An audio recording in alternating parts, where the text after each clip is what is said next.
I'm at the Bio Conference in Boston this week, and I'll tell you more about it when I return next week. Last week, I had the chance to talk to one of my favorite performers and people, blues legend Mark Wenner of the legendary Nighthawks. We talked about blues music, the local music scene, and I heard about many of the famous blues musicians that he and the Nighthawks opened for when they came through DC and played, including Muddy Waters.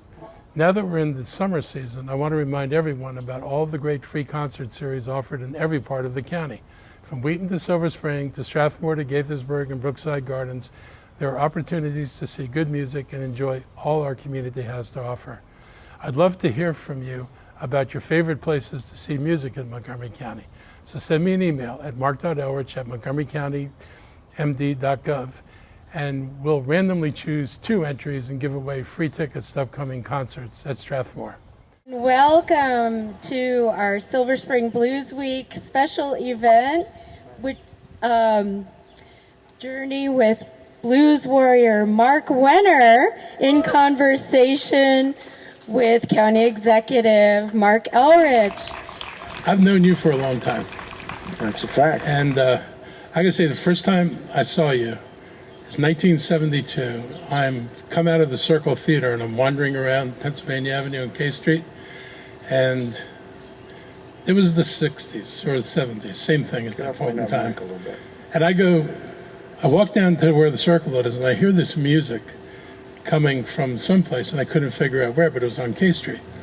And I walk down, and it's coming out of what I think is an office building.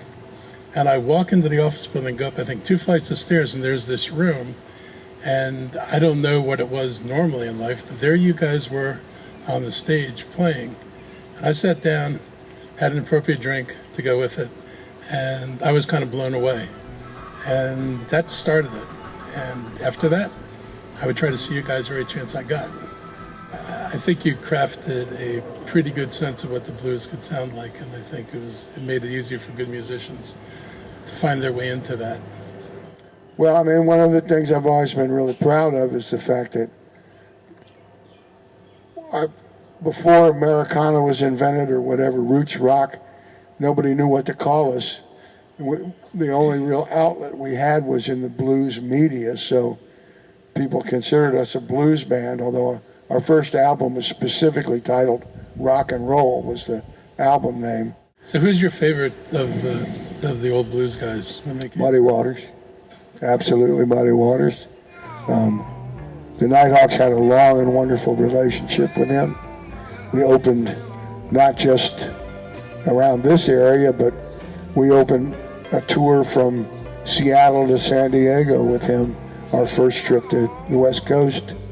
We'd open the show, Muddy would open, then Muddy would go out and knock them dead. And we always got to sit in on the very last couple songs.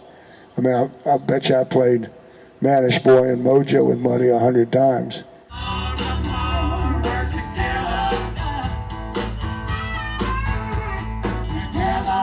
Of all the clubs in DC, do you have like a favorite list? I mean, you played in so many of them. I saw you, one of my friends is here, and she reminded me that we went to a show, I think in 1975 at the Varsity Grill, when the Grill actually opened up the back room and made it a music venue. Right. And I used to see up at Mr. Henry's in College Park. Right. Which I thought was kind of divish. But what places really stick out for you? The Psychedelic up in Bethesda was like in the neighborhood. Yep. And I mean, the Psychedelic was enough of a local place that, given a bad snowstorm where you couldn't drive, we managed to get our equipment up there. We had a full house because people walked. So that was special. Tornado Alley in Wheaton, I thought, was one of the great clubs. That there was an unfortunate incident that condemned it, but it had, the thing I liked about Tornado Alley was no matter what you wanted to do, you could do it. If you wanted to just have a conversation, you could be in the other room in the bar. If you wanted to watch the band, there was enough elevation. You could see past the people who were playing pool or the dancers. That's one thing that drives me nutty about, as much as I like playing the Beatles, as soon as 6 dancers get up, people are, I can't see what he's playing. I mean, it's a great club, but it does. You have to pick and choose whether you're gonna be able to see or not. It's an amazing place. I mean, Deedles has history.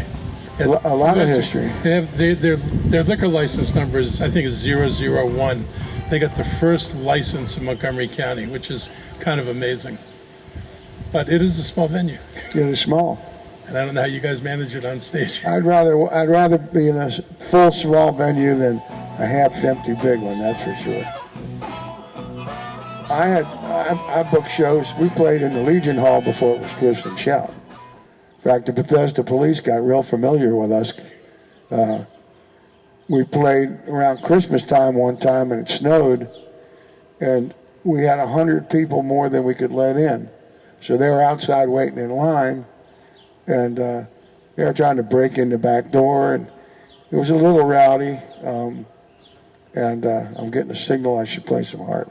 It was a little rowdy, and then the police arrived because of the people in the street, and people thought it was cute to throw snowballs at the police, which they didn't appreciate.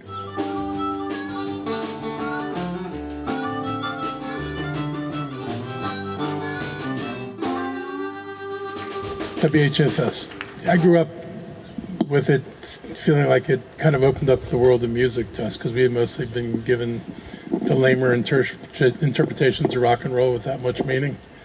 And HFS opened the door to music that had some character and meaning, and I think it made DC kind of a unique scene earlier on than some other places. Well, more than that,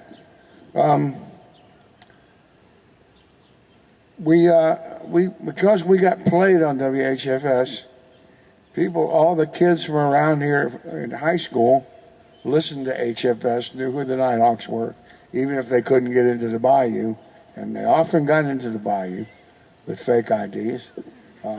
In fact, most of the people I meet today said, "I saw you at the Psychedelic," and I say, "Well, how old are you?" And they were like 15 or 16 when they were singing us at the Psychedelic. So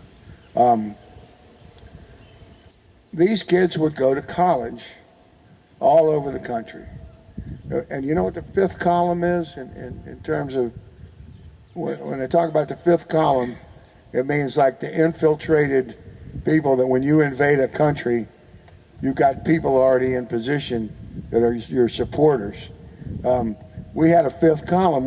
We went to Boulder, Colorado the very first time, and the place was packed. And there were at least 10 people that were wearing Nighthawks t-shirts. Now, these kids had all come from the Washington area. They all went to college. They were probably fairly hard partiers. And they had Nighthawks albums. And they played these albums for their friends. And we showed up. They said, everybody's got to come. So you have 10 people from the D.C. area. Each of them brings 5 people. That fills up a room pretty good, but you've never been there before.